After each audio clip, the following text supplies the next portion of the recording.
عليكم ورحمة الله وبركاته. وعليكم السلام ورحمة الله وبركاته. الحمد لله رب العالمين، نحمده ونستعينه ونستغفره ونستهديه، ونعوذ بالله من شرور أنفسنا وسيئات أعمالنا. من يهده الله فلا مضل له، ومن يضلل فلا هادي له. وأشهد أن لا إله إلا الله وحده لا شريك له، وأشهد أن سيدنا ونبينا محمدا عبده ورسوله الذي لا نبي ورسول بعده. أما بعد،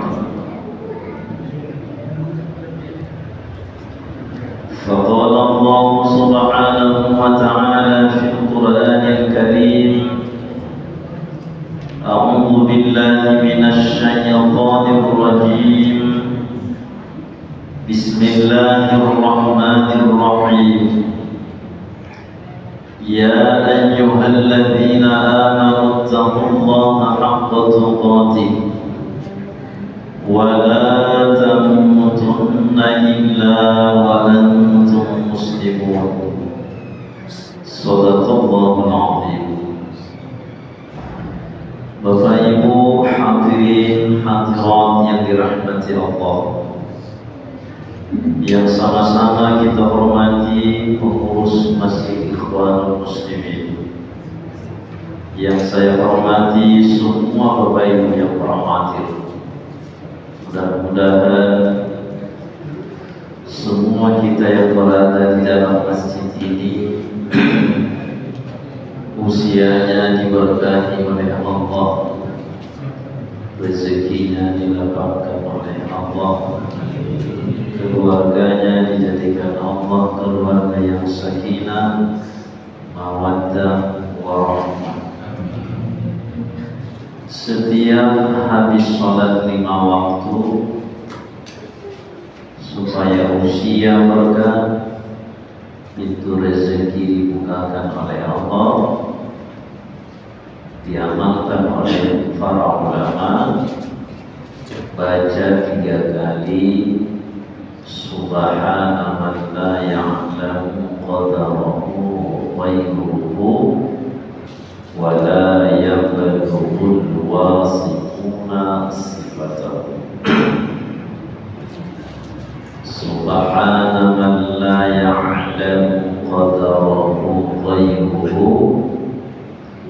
wa la yablughul wasifuna sifatahu. Subhana man la ya'lamu qadarahu ghayruhu wa la yablughul wasifuna sifatahu. Maha suci Allah, la ya'lamu qadarahu ghayruhu, selain Allah tidak ada satupun yang mengetahui takdir Allah. Wa la yablughul wasifuna sifatahu, siapapun tak ada yang bersifat seperti sifat Allah. Jadi Bapak Ibu, diamalkan itu setiap habis sholat 5 waktu. Pembahasan kita malam hari ini tentang maitah, bangkai dalam pandangan ilmu fikih. Al-maitatu, yang dimaksud dengan bangkai, hiya allati zalat hayatuha bi bahijjatin. Apabila hewan itu hewan yang halal, supaya dia boleh dikonsumsi harus disembelih duluan. Seumpama lembu, kambing, ayam, bebek, dan lain-lain. Itu semuanya halal, tapi supaya dia halal dimakan harus disembelih duluan. Apabila ada ayam mati, di Paja ada itu ayam tiren mati kemarin, itu arti tiren mati kemarin, harganya lebih murah daripada harga ayam biasa. Haram. Kenapa? Karena dia matinya bukan disembelih. Setiap hewan yang seharusnya disembelih baru bisa dikonsumsi oleh kita umat Islam, mati hewannya tidak disembelih atau disembelih bighairi zakatin syar'iyyatin, cara menyembelihnya tidak sesuai dengan syariat, maka itu hewannya disebut bangkai. Hukmu jami'il hayawanati hala hayatiha. Nah sekarang apa hukum semua hewan yang masih hidup? Penting untuk dipahami. Jami'ul hayawanati hala hayatiha qadiratun. Semua hewan apabila masih hidup hewannya berarti belum mati. Hala hayatiha qahiratun, dianggap suci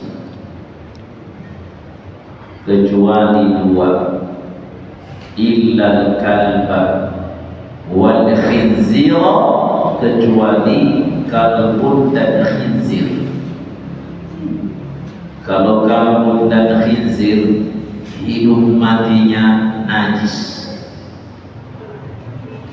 Wa fil anahadihima, dan keturunan-keturunannya. Jadi kalbun, khinzir, najis mughalladhah sama turunan-turunannya. Bagaimana itu turunan-turunannya? Ini fikih ada yang bisa terjadi. Kawin kalbun dengan kambing, jantannya kalbun, andai belum pernah terjadi, tapi fikih itu andai terjadi. Betinanya kambing, warnanya hitam, kalbunya pun hitam. Kenalanlah dua hewan, akhirnya terjadi perkawinan, lahir kambing. Maka kambing yang lahir itu najis. Kenapa? Ayahnya kalbu, walaupun kambing tapi ayahnya kalbu. Itu maksud dari wafil anahadihima, turunan dari satu di antara hewan tersebut. Cuma kalau mau nanti buat akikah anak, tak pernah harus ditanya yang menjual kambing, ini ayahnya yang mana ini? Kenapa bapak tanya? Tak khinzirnya ayahnya. Bapak ini mengalah-alahnya. Tak usah beli kambing lagi sama saya. Ya, marah dia. Jadi tak usah ditanya. Tapi kalau ada kejanggalan, hewan itu memang bersama sama dengan yang najis mughalladh tadi, ada turunannya menyikapinya.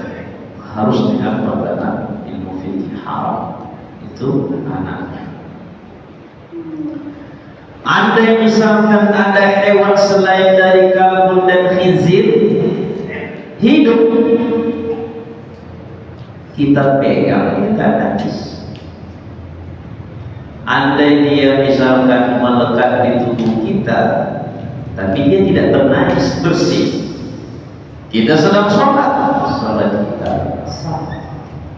Umpama kucing, atau ada orang yang melihara musang. Musang itu masa hidupnya bersih, bukan najis. Pokoknya selain dari kalkun dan khinzir suci. Ular kobra dipelihara waktu ular kobra. Baru sekali dia bertemu sama panci, diajarkan si panci ilmu menundukkan ular sama dia. Tunduk. Pas dia sholat zuhur, ular itu naik ke lehernya, ular sanca melilit badannya. Sholat dia terus, sholatnya sama. Kenapa? Karena itu bukan najis, dia thahiratul, bersih. Cuma janganlah berkawan sama ular. Masih banyak orang digandeng berkawan aja sama orang. Kalau nampak ular, ada suruhan membunuhnya. Nampak kalajengking, ada suruhan membunuhnya. Kenapa? Karena dia membahayakan. Kecuali ada nanti ularnya tiba-tiba di tempat tidur. Kalau tiba-tiba di tempat tidur, dua pilihan. Satu, kalau sanggup melawannya boleh dibunuh. Yang kedua, kalau nggak sanggup, usir aja. Kenapa? Bisa jadi itu ular yang dijelmai oleh jin. Karena pada masa Nabi ada sahabat, ketika dia masuk ke dalam rumahnya ada ular, dibunuhnya itu ular, dia pun meninggal. Nah, jadi kalau ularnya agak janggal, kok bisa ada? Nah, itu jangan langsung bunuh dulu, kalau nggak sanggup. Nah, suruh aja dia keluar. Hei ular, kalau memang engkau ular jelmaan, tolonglah jangan lakukan. Kami di sini tinggal kontraknya, kontrak, bayarannya pun sudah membayar. Jadi jangan lagi tambah beban. Mudah-mudahan ularnya pergi dia. Kalau nggak pergi, bunuh aja. Kenapa? Itu bukan ular jelmaan, itu ular yang naik dari sawahnya. Nah, jadi jangan melihara ular. Kalau melihara hewan, ayam, apalagi kucing. Melihara ayam, apabila ayam itu berkokok dalam hadis disebut, dia sedang melihat malaikat rahmat, berdoa. Kecuali ayam yang mau berantem, pokok aja kerja itu. Kalau misalkan normal, apalagi malam, dia melihat malaikat, berarti dia sedang melihat malaikat berdoa supaya diaminkan oleh malaikat tadi. Tapi kalau misalkan kalkun dengan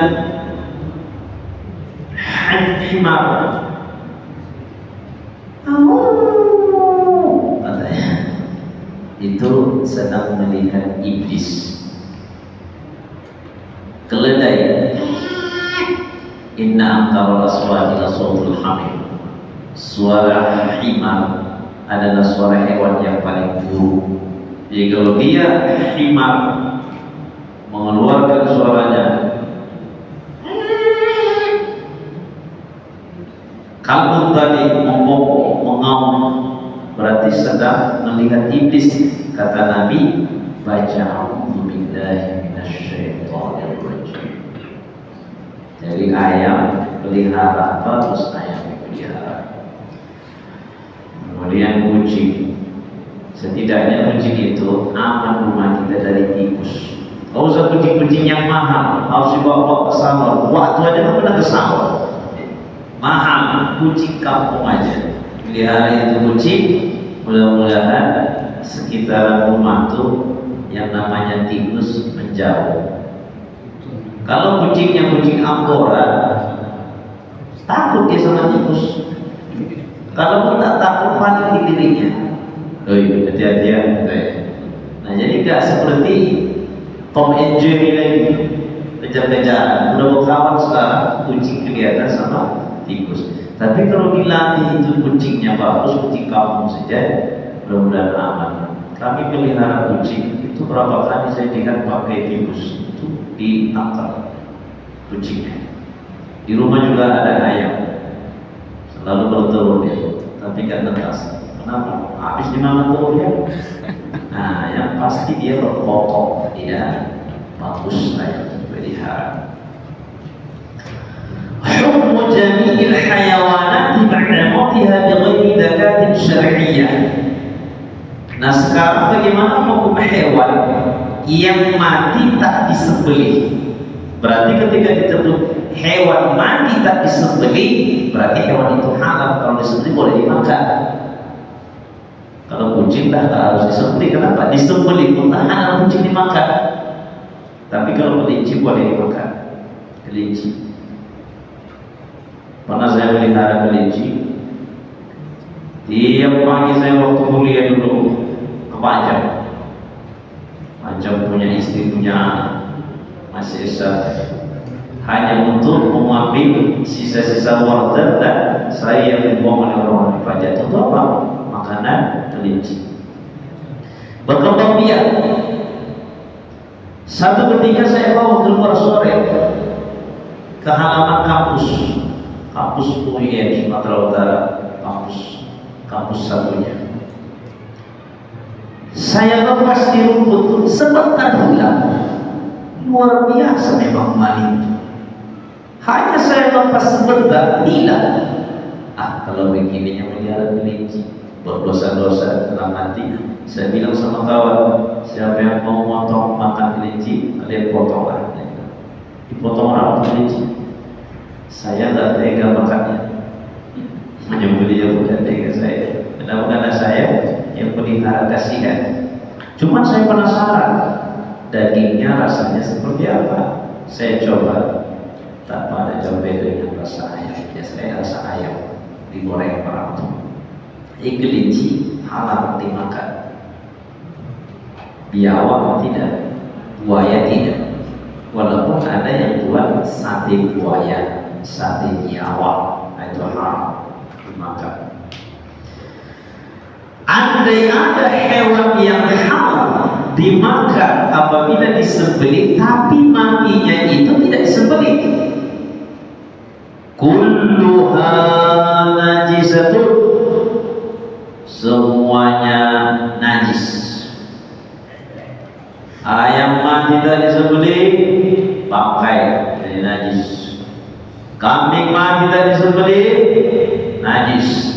Lembu mati tak disembelih, najis.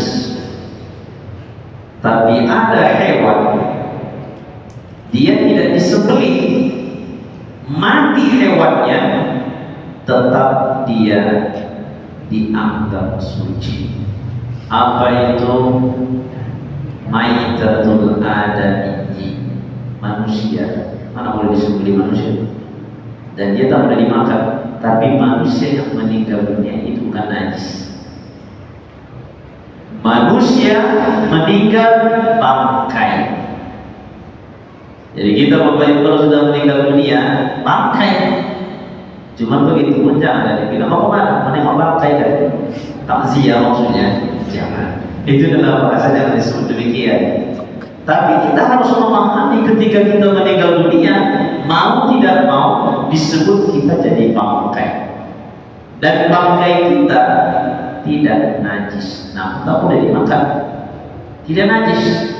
Andai misalkan kita pegang jenazah, basah tangan kita, jenazahnya kering sama kering, basah sama basah, ya kan najis. Gak usah dibasuh, boleh langsung sholat.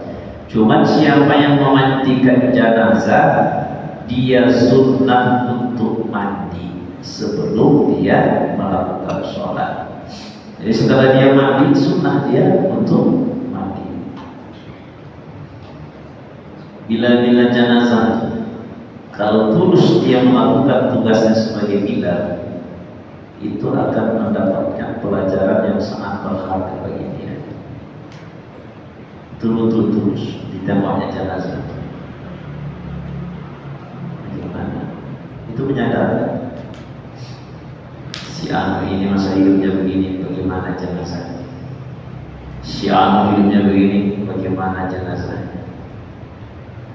Baru-baru ini ada saya ajari syahadat orang India. Saya ajari dia syahadat malam-malam jam 9, jam 10 yang meninggal dunia. 1 jam setelah bersyahadat dia belum meninggal dunia. Saya lihat wajahnya walaupun dia hitam, tapi memang wajahnya itu kelihatan beda dari yang hitam. Tidak muslim seperti dia. Ada kelebihan dikasih oleh Allah. Nah, jadi kalau misalkan pas memandikan, melihat itu bisa menambah kekuatan iman. Jadi anak-anak muda harus dilatih juga kalau di sini untuk membantu bilal memandikan jenazah. Yang kedua, maitatul jarad, belalang. Belalang itu mati. Andai misalkan ibu bapak menemui belalang sebesar induk jadi tangan, mati, itu halal dimakan. Nggak usah disebut halal dimakan. Dulu waktu di sawah, waktu saya kecil, kerjaan kami dan ibu sekolah sawah itu menangkapi belalang, apalagi pas mau panen sawah. Itu nanti dimasukkan ke botol kecap atau botol minuman kayak Amos ya, dulu apa ya, dimasukkan itu nanti baru dibongseng. Udah dibongseng langsung makan belalang. Kalau selain dibersihkan perutnya, kotorannya udah bongseng makan belalang.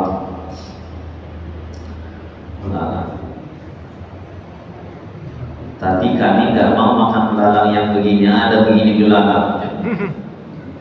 Kemana si Samsul menikah katanya? Dibuat ini. Nah itu di kampung kami namanya siap prosoduk namanya.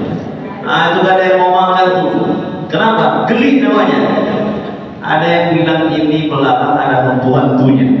Karena kalau misalkan ada pisau kawan yang hilang, hei belalang, mana pisau saya kata. Ditunjuk yang arah sana, ditengok orang ada di situ. Nah itu kebetulan ya sebenarnya itu kan namanya kayak dukun itu belalang, kayak ada jin-jinnya. Gak ada yang mau makan tuh. Ya, tapi yang dimakan tuh biasanya pisang, yang dibadi, gak panjang ya. Sekarang gak tahu lagi kapan lagi ke sawah, gak tahu lagi yang pernah lagi nampak belalangnya itu. Ada yang ke sawah, ini lewat aja. Dulunya ceritanya ini sekitar 30 tahun yang lalu ya ceritanya ini. Jadi udah gak pernah lagi ke sawah masuk seperti dulu. Yang ketiga, wamaitatus samaki, bangkai ikan halal. Kalau misalkan kita melihat di sungai, di payau, di air, di paret ada ikan yang mati, udah ambil aja. Kalau dia belum busuk, ambil aja, bersihkan. Ada dimasak untuk dimakan. Halal. Ikan besar, ikan di sungai misalkan ikan bau sebesar betis baunya, mati dia, ambil aja. Karena gak mati, halal. Dari mana jalannya? Halal. Kalaupun ada bau-baunya sedikit, kalau gak hidup di kamu, ambil aja. Bau sedikit, ambil, buang kotorannya, panggang. Dulu Dulu muda kali dapat ikan, dan ikannya alamnya ramai di sungai.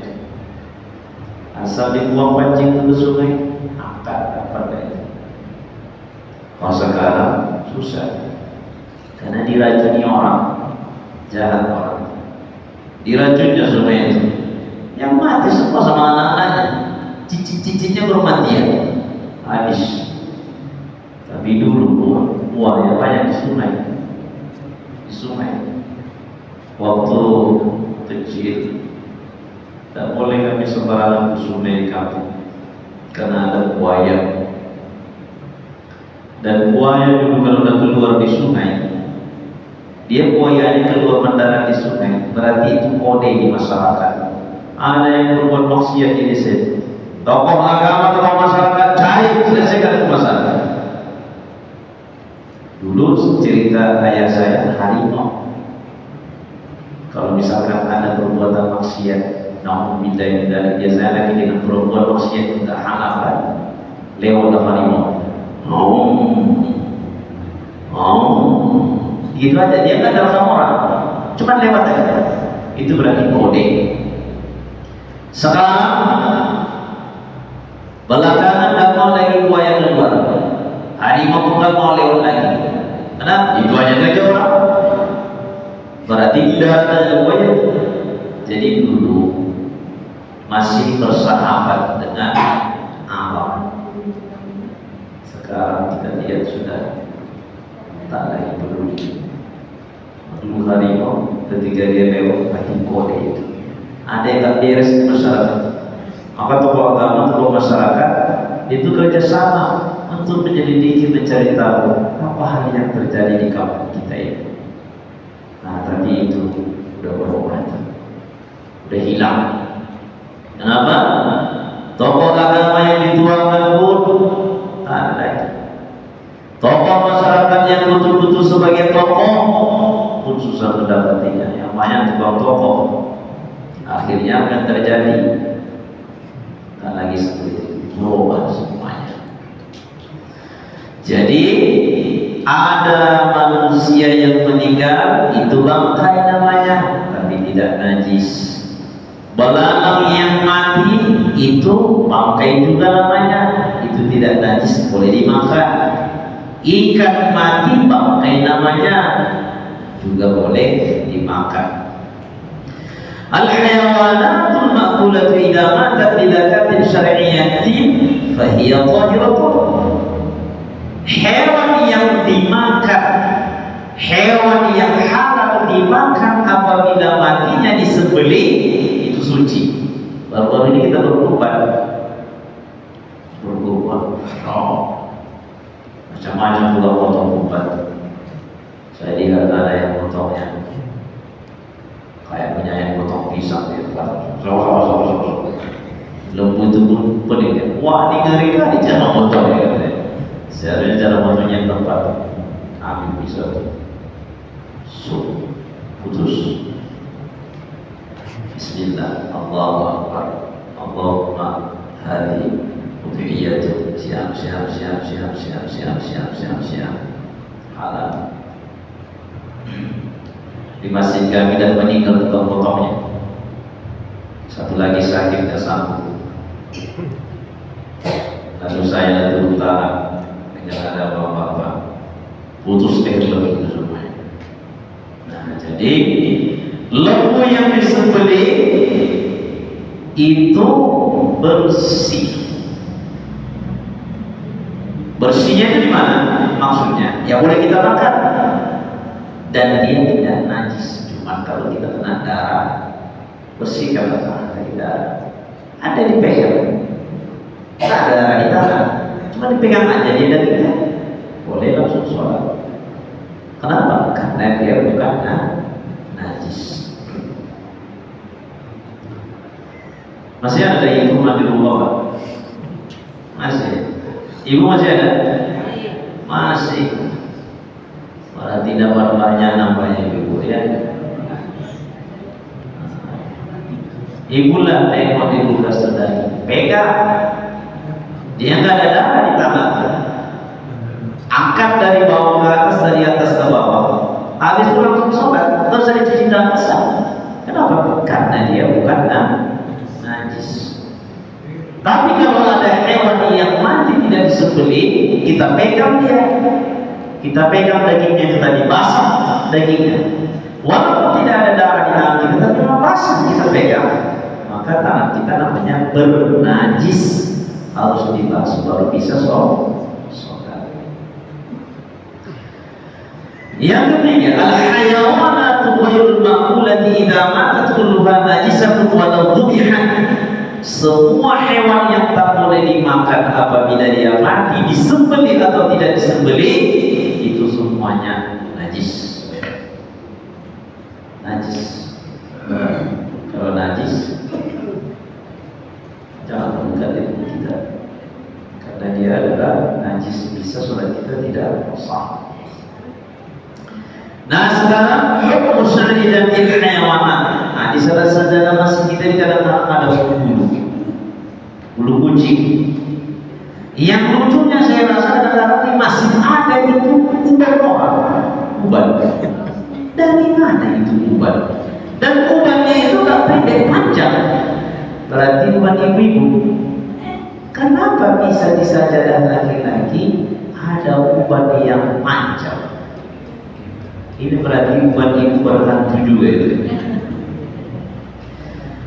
Hukum syar'i jami'il hayawanat. Sekarang kita lihat dulu bagaimana status hukum bagi bulu-bulu semua hewan.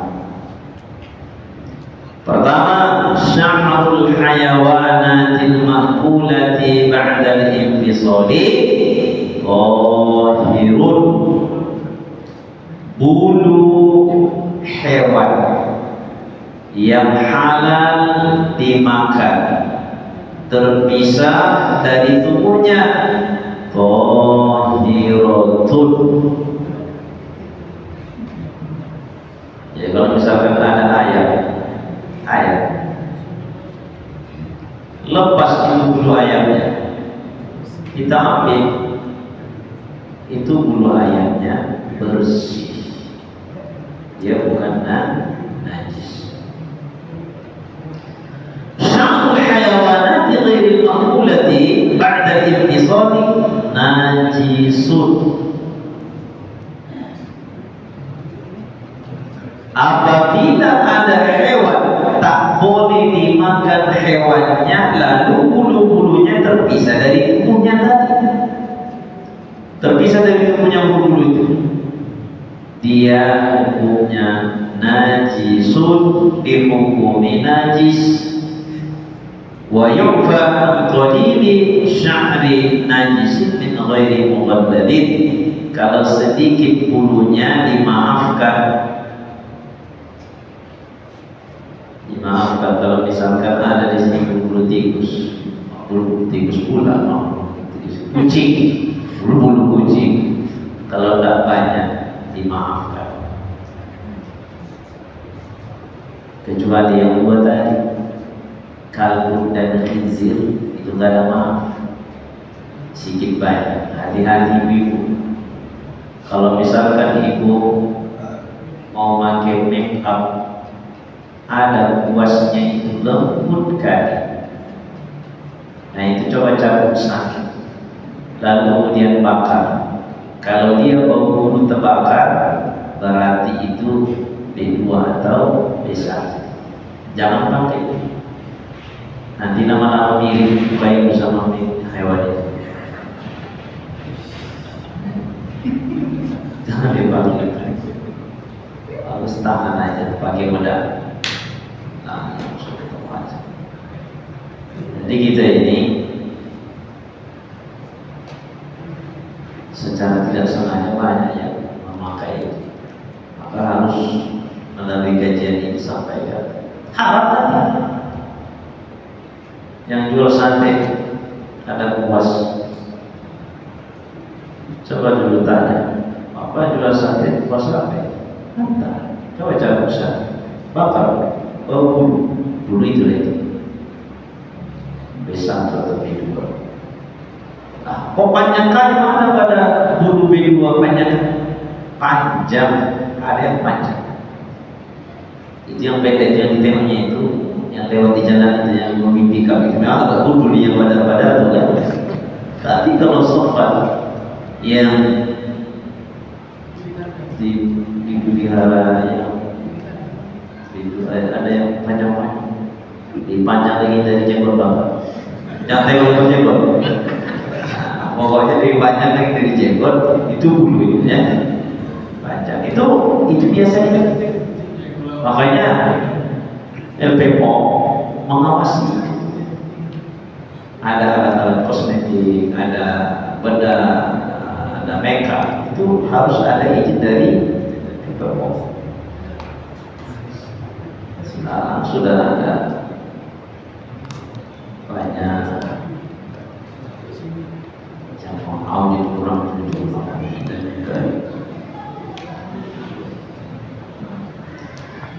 wa amma qabla al-intisari, adapun bulu yang melekat di hewan tadi yang bisa jadi ceritanya bulu ayam bisa dari ayamnya, ayam boleh dimakan, bulunya bersih. Sekarang bulunya masih melekat di badan hewan tersebut. Fa hukmu sya'ri hukmul hayawani nafsihi, hukum bulunya itu ikut dengan hukum hewannya. Kalau dia najis, najis lah dia. Kalau dia suci, suci lah dia. Yang masih melekat di tubuh hewan itu. Qabla al-intisar. Nah, jadi kalau manusia enggak, kalau bulu kita enggak. Cuman ada kesalahan kadang-kadang ibu enggak sadar. Ibu-ibu harus menyadari bahwa seluruh tubuh ibu adalah aurat kecuali wajah dan telapak tangan. Jadi kalau ibu potong rambut ibu itu dibuang ke jalan, tetap ibu berdosa nanti kalau tengok orang, karena itu aurat. Oh, bagaimana caranya? Di mana ditanam? Terserah. Oh, satu kuburan. Yang pasti ditanam supaya tidak dilihat oleh orang. Boleh rupanya ibu potong rambut. Kalau ada izin dari suaminya, bang saya potong rambutnya, apa? Kalau salah leher potong apa suaminya? Karena emosi suaminya lah. Nah, jadi kata suaminya boleh apa? Kalau untuk suami beda suami sendiri bu ya, kalau suami orang. Ada ibu-ibu cantik dia hanya untuk suami orang, untuk suaminya enggak. Buktinya apa? Kalau ibu-ibu diundang ke pesta, itu bedanya 3 lapis. Pertama putih, kedua kuning, yang terakhir merah-merah di pipinya. Persis baru 16 jam sekali. Ketika ada ibu-ibu, jika diundang pesta, make upnya itu luar biasa, berarti dia itu indah, membuat wajahnya supaya orang melihatnya indah. Orangnya itu banyak, ada laki-laki, ada perempuan. Laki-laki itu ada banyak, suami orang atau masih tajam. Tapi kalau di rumah, pas ada kegiatan mau dia 2 hari tidak mandi. Ibu-ibu yang seperti ini, saya kalau di kampung ini tidak ada itu. Ada di bawah sana. Ya, kalau ada ibu-ibu yang seperti itu, zalim itu sama suaminya. Jadi nanti pulang ke rumah ambil makeup, pasang. Mau kemana deh? Kata suami. Ini buku buat hanya untuk abang seorang. Mudah-mudahan suaminya langsung pergi ke kamar mandi taubat. Apa mandi taubat? Jadi orang menengok istri saya ini katanya kan, buang apa namanya? Buang tabiat ya. Nah, tapi insya Allah biarlah suami begitu pertama. Besok ngerti dia itu. Ya. Jadi istri harus membuat yang terbaik untuk suaminya.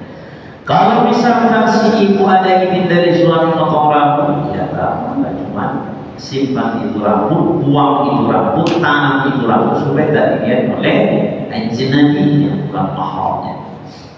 Untuk suami tadi saya sebut, perempuan tidak boleh pirang rambut warna hitam, laki-laki juga tidak boleh. Kalau bapak-bapak sudah berubah, kurang sedap dia tengok rambutnya yang sudah putih itu boleh pirang. Tapi pirangnya jangan warna hitam, merah boleh, kuning boleh. Pokoknya jangan hitam. Kenapa? Kalau hitam kesannya nipu, kalau merah apa? Ulama-ulama itu di Arab sana saya bisa lihat jenggotnya pirang, rambutnya pirang, warna kemerah-merahan juga, warna merah. Tapi istri ketika dia disuruh oleh suaminya, dek, kalau mau cat rambut silakan cat tapi hitam. Kenapa Pak? Abang tidak suka warna yang lain. Dan tadi harus cat rambut sudah putih, abang pun tidak suka menengok putih. Jadi warna apa? Warna hitam, kata si suami. Warna kuning kenapa Pak? Tidak, kalau kau buat warna kuning kayak kau dan teo. Kalau begitu ya udah. Karena hitam kata suami, hitam. Oke, buat warna hitam. Tidak haram. Kenapa? Karena itu permintaan suami. Bisa bohong. Itulah saking mulianya suami. Ya. Tapi kalau bapak-bapak hanya boleh warna selain warna hitam.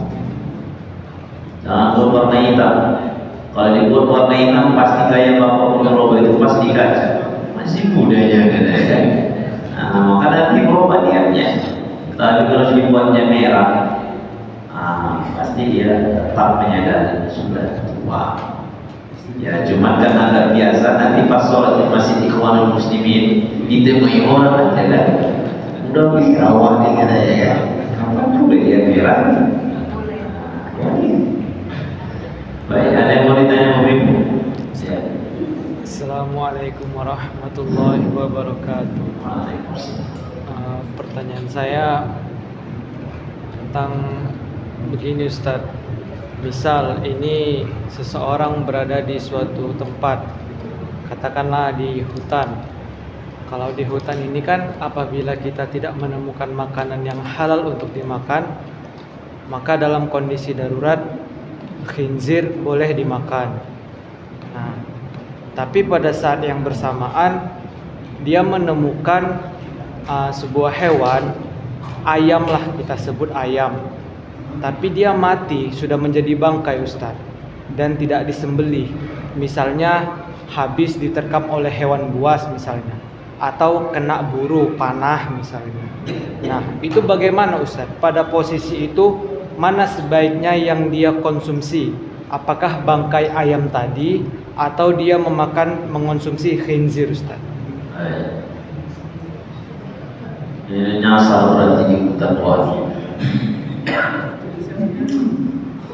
Ada kaidah fikih ad-daruratu tubihul mahdurat.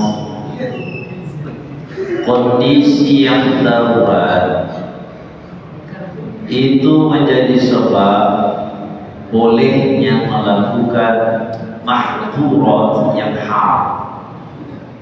Mahdurat itu masuk nama lain dari haram. Tapi darurat ini kadang-kadang dikambing hitamkan orang, belum darurat dibilang darurat. Jadi darurat itu kalau untuk kita bisa nyawa melayang kalau tak dibuat, termasuk darurat itu. Bisa hilang nanti hak-hak kita ketika itu tak dibuat. Itu sudah masuk dalam kategori darurat. Tapi ada orang yang sikit-sikit darurat. Kenapa Pak? Tak berwudu. Darurat katanya. Darurat dia tak berwudu. Padahal di sininya itu cuma koyo cabai. Copot itu. Pemerintah yang ya. Nah, jadi si bapak ini Tak usah lagi kita sebut di hutan-hutan. Pergi dia ke negara yang non-muslim.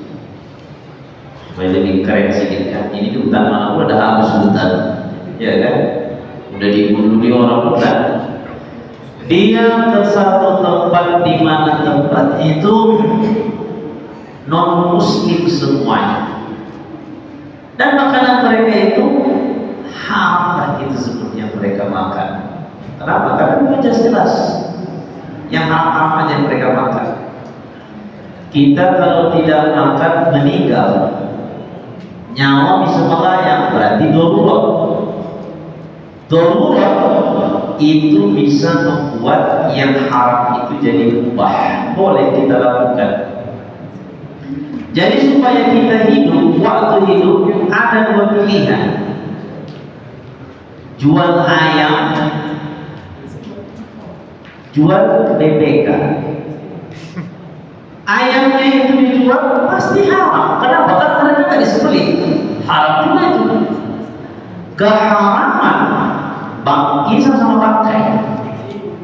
Ayam haram, begonya haram.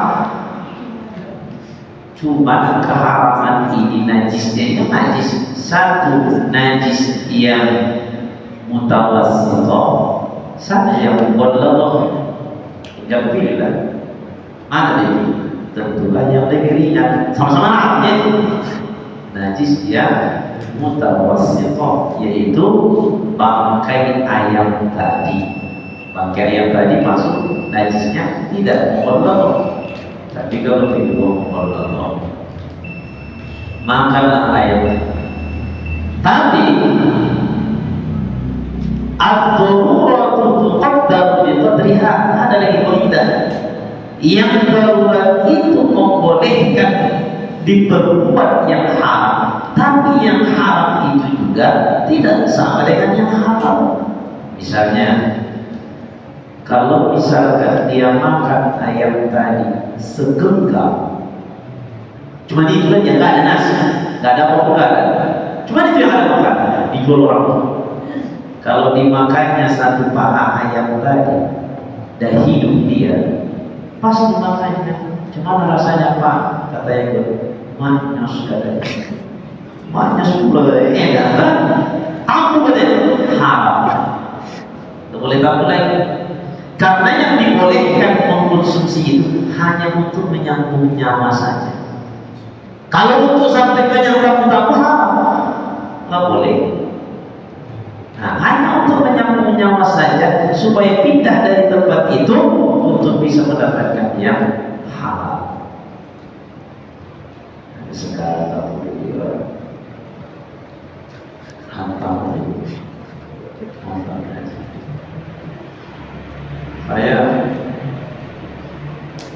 Saya ke satu